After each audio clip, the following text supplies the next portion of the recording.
تو جہاں قدرت نے بارشیں نہیں کی، پانی کی وسائل کم ہیں، وہاں پہ پانی کی کمی ہوگی. جہاں پہ پانی اللہ نے زیادہ دیا ہوا ہے وہاں پہ یورپ میں، جیسے میں کہا یورپ میں بارشیں، برف، سنو فال، ان کے اس کی میلٹ، ان کے پانی کے وسائل، ان کے چشمے، ان کے چھوٹے چھوٹے دریا، سارا کچھ. اب کینیڈا چلے جائیں تو دنیا میں سب سے زیادہ پانی کینیڈا میں ہے. کینیڈا کی آبادی دیکھیں تو آپ تھوڑی سی، وہ چند ممالک جہاں پہ آپ سمجھتے پانی بہت کم ہے جس وجہ سے ان کو سفر کرنا پڑتا ہے.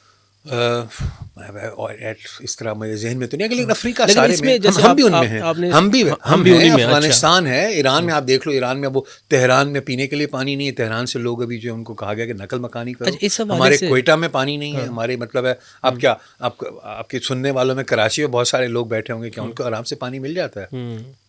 ہمارے اپنے راول پنڈی اسلام آباد میں آپ چلے جائیں، وہاں پہ بھی اب ٹینکرز کے ساتھ پانی آ رہا ہے. تو پانی تو ضرورت ہے ہر کسی کی، اور پانی کو ہم مینیج صحیح نہیں کر رہے.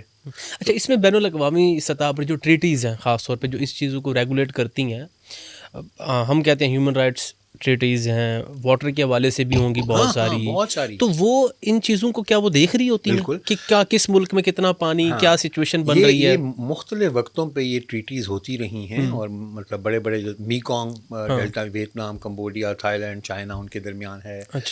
برہما پترا کے اوپر ہندوستان اور بنگلہ دیش کا آپس میں ہے. انڈس واٹر ٹریٹی ہماری ہندوستان کے ساتھ ہے.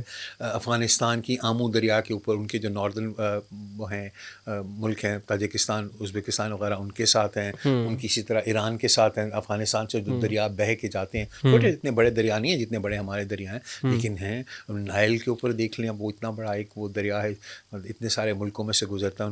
تو یہ آپس میں تقسیم کے بالکل معاہدے ہیں. امریکہ چلے جائیں، کولوراڈو ریور ہے، مسیسپی ریور ہے، مختلف اسٹیٹس کے بیچ میں سے گزرتے ہوئے وہ نیچے میکسیکو تک جاتے ہیں.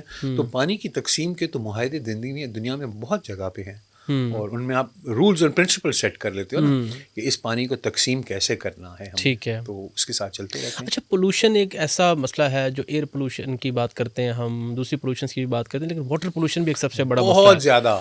اس میں آپ کے پانی کے اندر جو آرسنک کی لیول ہے اس وقت کتنا زیادہ ہے. ہم ابھی لاہور میں بیٹھے ہیں، یہاں سے ہم 20 کلومیٹر آگے قصور کی طرف چلتے ہیں. ذرا مہربانی کر کے وہاں جو ٹینریز ہیں وہ جو پانی ڈمپ کر رہی ہیں وہ دیکھیں. یہیں سے کسی وقت 1-2-1.5 گھنٹے کی ڈرائیو بلوکی چلے چلتے ہیں، جہاں پہ بلوکی ہیڈ ورک سے اوپر پانی جو ہے وہ گدلا پانی ہے، رنگ اس کا ہرا ہے، اس میں سے بلبلے نکل رہے ہیں، دھوئیں نکل رہے ہیں، بیکاز تمام انڈسٹریل ویسٹ ہے وہ راوی میں ڈال رہے ہیں. ہم بھی ڈال رہے ہیں، اور ہندوستان بھی راوی کے اندر اپنا انڈسٹریل ویسٹ ڈال رہا ہے. تو ریور راوی تو مطلب بڑا ہی ٹاکسک اور بغیر ٹریٹ کیے ہوئے ہم پانی اس میں ڈال رہے ہیں.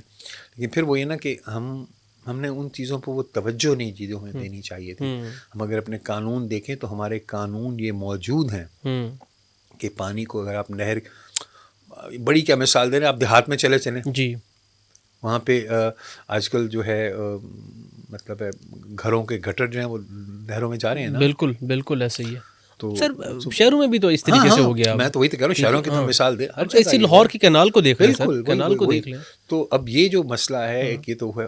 اچھا، کیونکہ پانی کو ٹریٹ کرنے کے لیے آپ کو اس کو ایک خاص جو ہمارے قانون کے اندر لکھا ہوا ہے کہ کس لیول تک کا پانی آپ ڈسپوز آف کر سکتے ہیں، لیکن اس کے اندر سے وہ ٹاکسیکٹی اور اس کو صاف کرنے کے لیے جو خرچہ ہوتا ہے کوئی انڈسٹری وہ کرنے کو تیار نہیں ہے. میں جب وزیر تھا تو میں نے کہا اپنے افسروں سے کہا یار سختی کیا کرو اس پہ. تو انہوں نے فیصل آباد میں 1-2 ملوں کو انہوں نے سیل کر دیا، ان کے جو آؤٹ لیٹس آ رہے تھے. تو بہت سارے لوگ میں یا تو انڈسٹری کا پہیہ بند کرا رہا ہے، روزگار بند ہو جائے گی. تو ہم وہ شارٹ ٹرم اس کے اندر ہم یہ نہیں دیکھتے کہ اس کے ساتھ جو ہمارا پھر ہیلتھ کیئر کا جو خرچہ بڑھ جاتا ہے، کیونکہ پانی واٹر بورن ڈیزیزز کے ساتھ وہ ہمارے نظر میں نہیں ہوتا. ہمارے نظر میں یہ ہوتا ہے کہ یہ جو انڈسٹری ہے اس کا جو ہے پروڈکشن کاسٹ بڑھے گی، تو پھر وہ جو ہے مہنگائی زیادہ ہو جائے گی. تو گھی فیکٹری اگر ڈال رہی ہے اپنے کیمیکل اس میں تو اس کو سختی کی جائے گی، تو اس کو 5-7-2 روپے جو بھی اس کا جب اس کی مینوفیکچرنگ کاسٹ بڑھے گی تو پرائس میں ایڈ کر دیا جائے گا اور مہنگائی بڑھ جائے گی.